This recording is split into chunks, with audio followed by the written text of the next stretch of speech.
আসসালামু আলাইকুম প্রিয় দর্শক, আমি আগেও বলেছিলাম একবার যে নির্বাচন এ বছরের মধ্যে হওয়া সম্ভব। আমি বলেছিলাম নির্বাচন এ বছরের মধ্যে হওয়া উচিত। আমি এই কথাও বলেছিলাম নির্বাচন এ বছরের মধ্যে না দিলে বড় ধরনের একটা রাজনৈতিক সংকট তৈরি হতে পারে। শেষ পর্যন্ত এই বিষয়ে একটা ধারণা পাওয়া গেল বিএনপির তিনজন নেতা, সরকার প্রধান উপদেষ্টা যিনি আছেন ডক্টর ইউনূসের সঙ্গে আজকে দেখা করেছেন। বিএনপির থেকে শীর্ষস্থানীয় তিনজন ছিলেন ফখরুল ইসলাম আলমগীর, সালাউদ্দিন আহমেদ, মেজর হাফিজ। আর সরকারের পক্ষে ছিলেন প্রধান উপদেষ্টা নিজে, ডক্টর আসিফ নজরুল, আদিলুর রহমান খান যিনি আছেন, শুভ্র সাহেব এবং সালাউদ্দিন আহমেদ। বেশ ভালো সৌহার্দ্যপূর্ণ পরিবেশে মিটিং হয়েছে।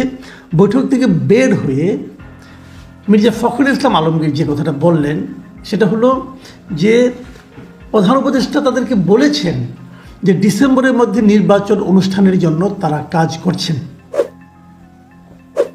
এটুকু প্রধান উপদেষ্টা বিএনপি নেতাদেরকে বলেছেন এবং তিনি তারপরে আরও বলেছেন, মানে প্রধান উপদেষ্টা নয়, মির্জা ফখরুল ইসলাম আলমগীর সাংবাদিকদেরকে বলেছেন যে আমরা আশা করছি অতি দ্রুত সরকার নির্বাচনের একটা রোড ম্যাপ ঘোষণা করবেন এবং জনগণের প্রত্যাশা অনুযায়ী নির্বাচনের ব্যবস্থা করবেন। এই হলো মির্জা ফখরুলের সংক্ষিপ্ত আলোচনা। হয়তো পরবর্তীতে আরও ডিটেল পাওয়া যাবে, এতটুকু পাওয়া গেছে। তো মোটামুটি একটা ধারণা পাওয়া গেছে যে তাহলে নির্বাচনটা এবছরই হচ্ছে এবং এবছরে হওয়া উচিত। আমি আগেও বলেছি, না হলে বড় একটা বিপাকে পড়ে যাবে এই সরকার। কারণ ওনারা তো দেশ চালাতে পারছেন না, ওনারা তো সাধারণ মানুষের চাহিদা মেটাতে পারছেন না।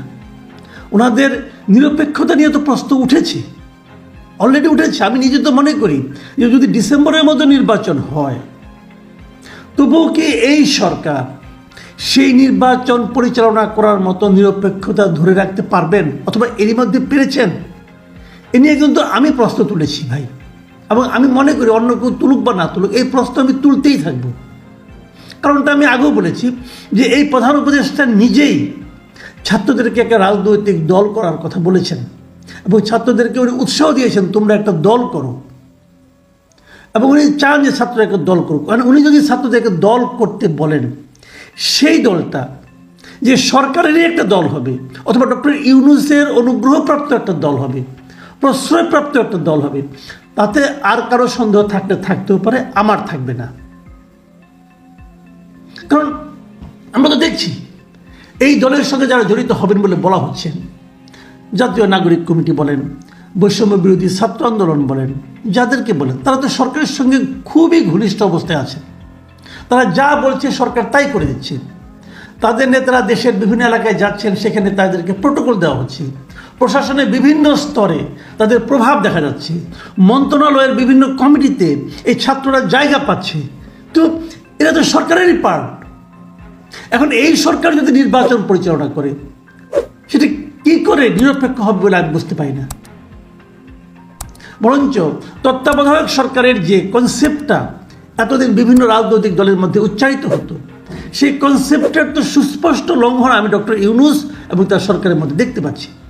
আরেকটা কথা বলি, এই সরকারের তিনজন উপদেষ্টা, ছাত্র উপদেষ্টা আছে। এদের মধ্যে নাহিদ ইসলাম, উনি যে নতুন ছাত্রদের যে দলটা হচ্ছে সেই দলের প্রধান হবেন, সেটা এর মধ্যে মোটামুটি স্পষ্ট হয়ে গেছে। একাধিক পত্রিকার নিউজও আমি দেখলাম যে নাহিদ ইসলামই হচ্ছে নতুন দলের প্রধান। তো নাহিদ ইসলামকে বিভিন্ন এলাকায় যে তার এলাকায় যে বিভিন্ন জায়গায় যে তার জন্য সে কাজ করছে না। আরেক উপদেষ্টা আসিফ মাহমুদ, উনি কি কাজ করছেন না?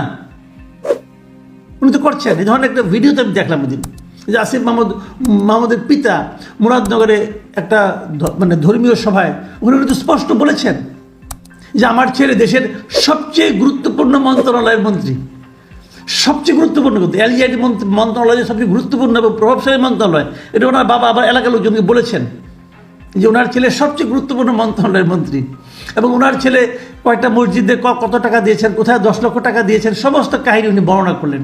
তারপরে উনি বললেন যে আপনারা চাইলে আমার ছেলে এখানে নির্বাচন করবে। এটা তো সুস্পষ্ট নির্বাচনী প্রচারণা হয়ে গেল। কে করলেন? রাষ্ট্র ক্ষমতায় থেকে, সরকারের থেকে একজন উপদেষ্টা।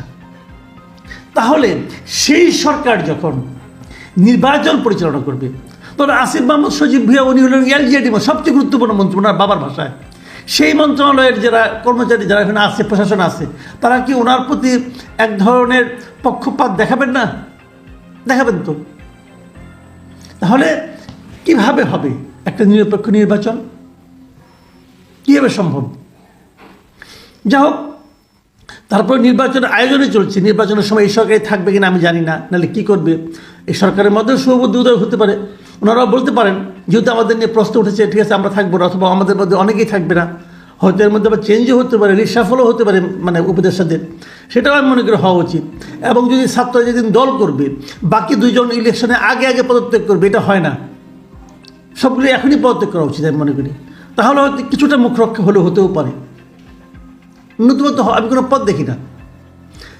তারপরে আমি আবারও বলবো যে ডিসেম্বরে নির্বাচন হওয়াটার সিদ্ধান্ত যেটা সরকার নিয়েছে, যদি নিয়ে থাকে, ফখরুল ইসলাম আলমকে নিশ্চয়ই ভুল বলবেন না, যদি নিয়ে থাকে তাহলে আমি মনে করি সরকারের জন্য এটা একটা শুভ বুদ্ধির পরিচয় ওনারা দিয়েছেন। আর একটু আগে হলে ভালো হতো, আমার পিছনে অক্টোবরে হওয়া উচিত ছিল, অক্টোবরে হলে সবচেয়ে সব দিক দিয়ে ভালো হতো।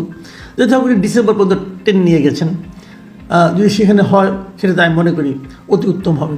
এবং আমি এর সঙ্গে এটাও মনে করি রাজনৈতিক দলগুলোর উচিত সেই নির্বাচনে তারা কীভাবে অংশ নেবেন, জনগণের কাছে কী প্রতিশ্রুতি দিবেন, সেগুলো খোলামেলাভাবে বলা। এবং এর মধ্যে কিন্তু আরও একটা বড় কাজ রয়ে গেছে, সেগুলো সংস্কার কাজ।